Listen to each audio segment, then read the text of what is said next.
আপনি ট্রেনে যাতায়াত করছেন, আপনার পাশে যে বসে আছে সে কোনো জীবন্ত মানুষ নয়।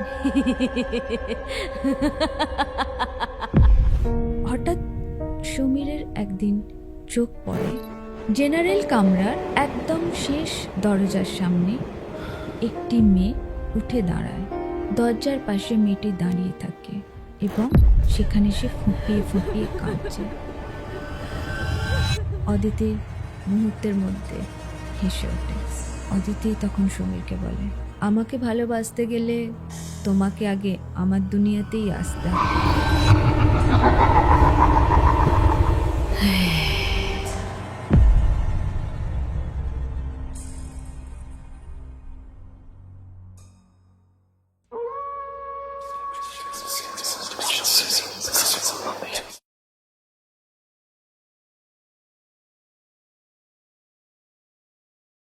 নমস্কার, আমি সৌমিতা। আমার চ্যানেল আতঙ্ক আনলিমিটেডে আপনাদের সবাইকে স্বাগত। এই চ্যানেলে আমি আপনাদের সাথে সত্য ভৌতিক ঘটনা শেয়ার করব। আজকের ঘটনা আপনাদের মুম্বাই শহরটাকে চেনাবে, মুম্বাই রেল স্টেশনকে চেনাবে। মুম্বাই স্বপ্নের শহর, আলোর শহর। এই মুম্বাই শহরের প্রাণকেন্দ্র মুম্বাই লোকাল। চেনা জানা অসংখ্য মানুষের ভিড় এই স্টেশনগুলোতে থাকে। এই স্টেশনে দিনের বেলা একটা আলাদা ছবি দেখা যায়। অন্যতম ব্যস্ত স্টেশনগুলোর মধ্যে একটি স্টেশন হলো church gate to Bhilai station. এই স্টেশনে রাত্রের ছবিটা আরও অন্যরকম হয়ে যায়। দিনের বেলায় স্টেশন যতটাই ব্যস্ত থাকে, রাত যত বাড়তে থাকে স্টেশন ততটাই গভীর ঘুমের মতো আচ্ছন্ন হয়ে যায়। সেখানে চলে আসে নীরবতা।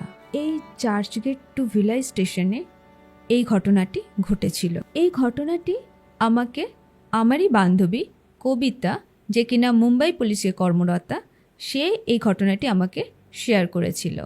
আজকের গল্প যাকে কেন্দ্র করে তার নাম সমীর সারভাওকার। সমীর ভিএন রোডে একটি মাল্টিন্যাশনাল কোম্পানিতে চাকরি করত। বেসিক্যালি সমীর পুনে শহরের ছেলে, কিন্তু যেহেতু মুম্বাইতে চাকরি করত তাই সে একা একটি ফ্ল্যাট ভাড়া নেয় এবং সেই ফ্ল্যাটে সে থাকতো। তার পরিবার থাকতো পুনা শহরে। সমীরের লাইফ ছিল সাদামাটা। সকাল 7টা থেকে 9টা ডিউটি। রোজ এই রুটিনই ছিল তার জীবনে। কিন্তু হঠাৎ করে প্রমোশন আর ওভারটাইমের জন্য তাকে একটু দেরি করে সে বাড়ি ফিরত। তার রাত 9টার লোকালের পরিবর্তে সে এখন থেকে রাত 11:30টার লোকালে বাড়ি ফিরত। এই 11:30টার লোকাল যখন আসতো তখন অনেকটাই রাত হয়ে যেত এবং ধীরে ধীরে ট্রেন ফাঁকা হয়ে যেত। এবার আপনি মনে করুন, আপনি ট্রেনে যাতায়াত করছেন, আপনার পাশে যে বসে আছে সে কোনো জীবন্ত মানুষ নয়।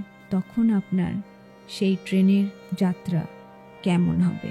বাইরের দিকে তাকিয়ে একবারের জন্য হলেও ভেবে দেখবেন, আপনার বুকটা হয়তো কেঁপে উঠবে। এইরকমভাবেই রোজকার যাতায়াত চলতো। হঠাৎ সমীরের একদিন চোখ পড়ে জেনারেল কামরার একদম শেষ দরজার সামনে। একটি মেয়ে উঠে দাঁড়ায়। দরজার পাশে মেয়েটি দাঁড়িয়ে থাকে এবং সেখানে সে ফুঁপিয়ে ফুঁপিয়ে কাঁদছে। মেয়েটির পরনে একটা সালোয়ার কামিজ আর চুলগুলো খোলা। ট্রেনের হাওয়ায় চুলগুলো বাতাসে উড়ছে এবং ট্রেন যখন ভিলাই স্টেশনে এসে দাঁড়ায় মেয়েটি সেখানেই নেমে যেত। কন্টিনিউ এই ঘটনা ঘটতে থাকে। 4-5 দিন পর সমীরের হঠাৎ মেয়েটাকে দেখে খুবই মায়া হয়। প্রথম সে মেয়েটার সাথে কথা বলতে সাহস পায় না। অজানা মেয়ে, যদি কথা বলতে গিয়ে কোনো রকম বিপদ হয় তাই সে এড়িয়ে যায়। কিন্তু 5 দিন পরে সে আর নিজেকে ধরে রাখতে পারে না। সে মেয়েটির কাছে যায়, গিয়ে জানতে চায়, কি হয়েছে আপনার? আমি কি জানতে পারি? আপনি কি আমাকে বলবেন আপনার কি হয়েছে? মেয়েটি জানায় তার নাম অদিতি। সে এখানকারই একটা কলেজে পড়ে। 4 দিন আগে তার বয়ফ্রেন্ড অঙ্কুশ এই স্টেশনেই রেলে কাটা হয়ে মারা গেছে। সমীর অদিতিকে বোঝায় জীবনের মূল্য কতখানি। যে চলে গেছে সে আর ফিরবে না, কিন্তু তোমার একটা ফিউচার পড়ে আছে যেটাকে তোমাকেই বানাতে হবে। অতএব নিজেকে সামলাও, নিজেকে আগের মতো গুছিয়ে নাও। মেয়েটি সমীরকে জানায়, আমি ওই জন্যই কাঁদছি না, আমি কাঁদছি, আমি রোজ ট্রেনে এসে দাঁড়াই, কিন্তু আমি অঙ্কুশের কাছে যেতে পারি না। আমি আত্মহত্যা করতে চাই, কিন্তু আমি আত্মহত্যা করতে পারছি না। আমি কেন আত্মহত্যা করতে পারছি না? মেয়েটির এই ধরনের কথা শুনে সমীর আরো খারাপ লাগে। তখন সে মনে করে মেয়েটির তার প্রয়োজন এবং মেয়েটিকে আরো ভালো করে সে পাশে বসে বোঝাতে শুরু করে। এই ধরনের বার্তালাপ কন্টিনিউ ওদের মধ্যে চলতো। একদিন সমীর তার সবচেয়ে কাছের বন্ধু রাজেশকে ফোন করে। রাজেশও মুম্বাইতেই থাকে, কিন্তু সমীরের কাছাকাছি ফ্ল্যাটে না। রাজেশ থাকতো আন্ধেরিতে। সমীর তাকে জানায় ট্রেনে যাতায়াত করার সময় অদিতি নামে একটি মেয়ের সাথে তার কথা হয়েছে এবং মেয়েটির জীবনে এত বড় ঝড় গেছে। এই কথা শুনে রাজেশ সমীরকে বলে, দেখ ভাই, মেয়েটি অচেনা, তাছাড়া মেয়েটির মানসিক যা অবস্থা, এই সময় মেয়েটিকে এইসব কথা তুই বলতে যাস না, তাহলে হয়তো আরও ভেঙে পড়বে। তাছাড়া কিছুটা সময় নেই, এখনই হঠাৎ করে এত কিছু ভাবার কিছু আসেনি। সমীর রাজেশের কথাগুলো শুনে কিছুদিনের মধ্যে সমীর অসুস্থ হয়। অসুস্থ হওয়ার সাথে সাথে সে অফিস যেতে পারে না, কিন্তু যেহেতু বেসরকারি কোম্পানি, তাই সে তার যে ম্যানেজার ছিল তাকে মেল করে। ম্যানেজার তার ছুটি অ্যাপ্রুভ করে এবং বলে, তুমি ওয়ার্ক ফ্রম হোম করো, বাড়ি থেকেই কাজ। সমীরের ভালো হয়, কারণ তাহলে তাকে অফিস যেতে হবে না, অথচ কাজও কমপ্লিট হবে, শরীরটাও ঠিক হবে। কিন্তু সে মনে মনে অদিতিকে মিস করতে থাকে। মনে করে অদিতি এখন কোথায় আছে, কিরকম আছে, আমার এখন তার খুবই প্রয়োজন। তার এই অবস্থায় আমি যদি না তার সঙ্গ দিই, তার সঙ্গটা কে দেবে? একদিন রাতে সমীর এই কথাগুলোই ভাবছে, হঠাৎ তার ঘরের কলিং বেল বেজে ওঠে। ঘড়ির দিকে তাকিয়ে সমীর দেখে রাত তখন প্রায় 11:15 বাজে। সমীর মনে করে, এত রাতে কে আবার এলো? এত রাতে কারোর আসার কোনো কথা নেই তো। এই ভেবে সে মেন দরজার সামনে যায়। লুকিং গ্লাস দিয়ে দেখে, আরে বাস, অদিতি এসে দাঁড়িয়ে আছে। দরজা খুলে দেয়, অদিতিকে ভিতরে আসতে বলে। ভিতরে আসতে জিজ্ঞাসা করে, এত রাতে তুমি এখানে? তাছাড়া তুমি আমার বাড়ির ঠিকানা পেলে কোথা থেকে? অদিতি জানায়, তুমি কি মনে করেছিলে তুমি না বললে আমি তোমার বাড়ির ঠিকানা পাবো না? তোমার অফিসে খোঁজ নিয়েছিলাম, তারাই বলল তোমার শরীর খারাপ, তাই আমি এখানে চলে এসেছি তোমাকে দেখতে। খাওয়া দাওয়া করেছো? এখন কেমন আছো? সমীর জানায়, আগের থেকে অনেকই ভালো আছি। ঠিক আছে, তুমি বসো, আমি তোমার জন্য কিছু খাবারের ব্যবস্থা করি। তাছাড়া তুমি বলো, তুমি কেমন আছো? অদিতি জানায়, আমি আছি ঠিকঠাক, কিন্তু তোমাকে খুবই মিস করছিলাম, তাই তোমার বাড়িতেই চলে এলাম। তুমি কিছু মনে করনি তো? সমীর জানায়, না না, এতে আবার কিছু মনে করার কি আছে। সেই দিন সমীর যখন অদিতির জন্য ম্যাগি বানাতে যায়, হঠাৎ করে সমীর লক্ষ্য করে যে সোসাইটির যে কুকুরগুলো আছে না, তারা অস্বাভাবিকভাবে চিৎকার করছে। সমীর যখন ম্যাগি বানিয়ে এনে অদিতিকে দেয়, অদিতি ম্যাগি খেতে খেতে বলে, তোমার এখানকার কুকুরগুলো এত চিৎকার করছে কেন? ওদের থামতে বলতে পারো না? সমীর হাসতে হাসতে বলে, হ্যাঁ, ওরা তো সব আমার বন্ধু, তাই আমি বললেই ওরা থেমে যাবে।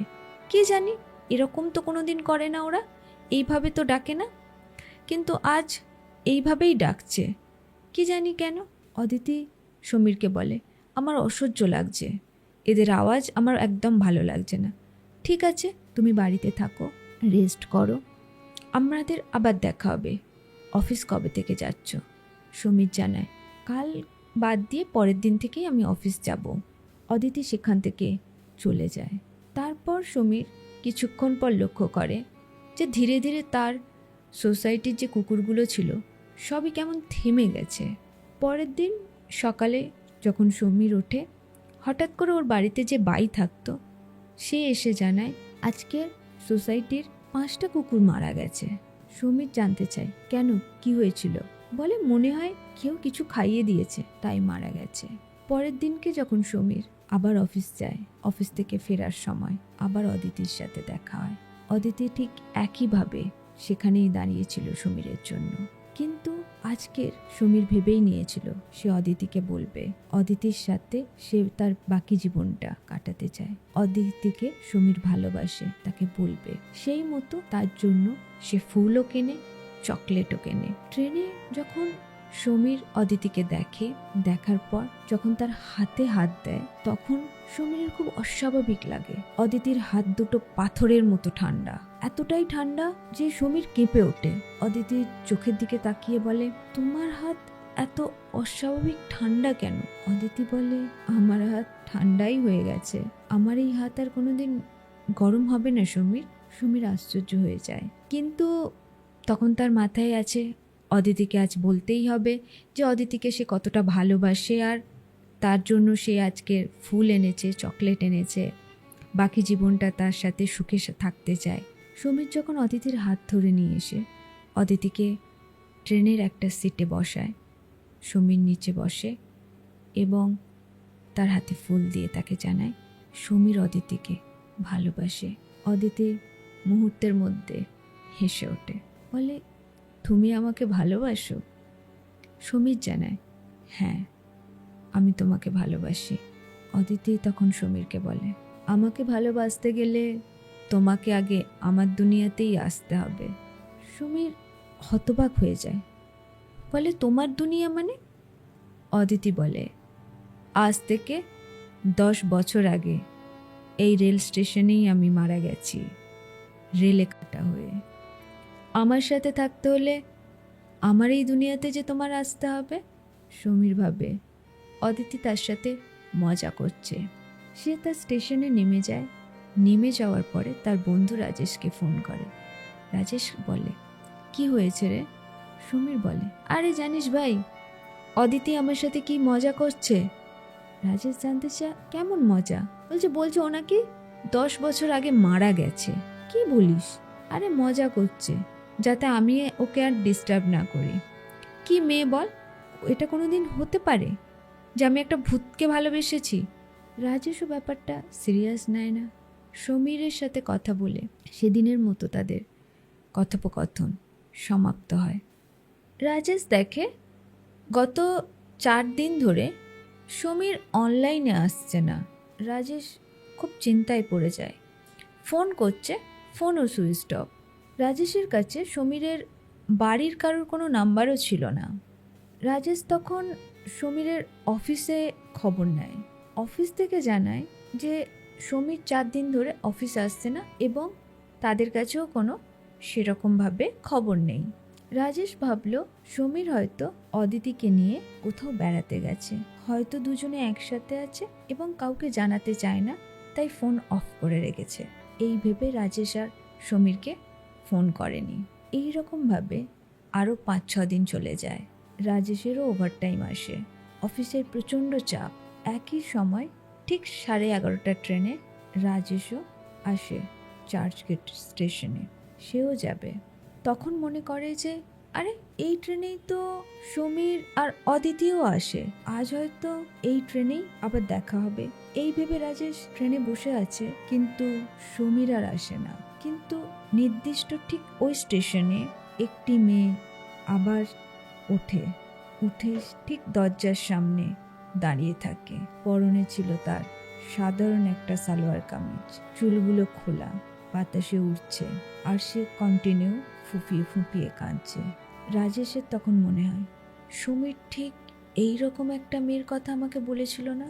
প্রথম দিন রাজেশ কিছু বলে না, দ্বিতীয় দিনও সে দেখে, সেদিনও সে কিছু বলে না, তৃতীয় দিনও সে দেখে, সেদিনও সে কিছু না বলে চলে যায়। সে কন্টিনিউ সমীরকে ফোন করতে থাকে, সমীরের কোনো খোঁজ পায় না এবং রাজেশ জানতোই না সমীরের ফ্ল্যাটটা কোথায় সে বাড়ি নিয়ে আছে, তাই সেই পর্যন্ত সে যেতে পারেনি। চতুর্থ দিন যখন সেম মেয়েটাকে সে দেখলো, তখন ধীরে ধীরে তাকে গিয়ে জিজ্ঞাসা করলো, তুমি কাঁদছো কেন? মেয়েটি বলল যে তার বয়ফ্রেন্ড সমীর 4 দিন আগে এই স্টেশনে রেলে কাটা হয়ে মারা গেছে।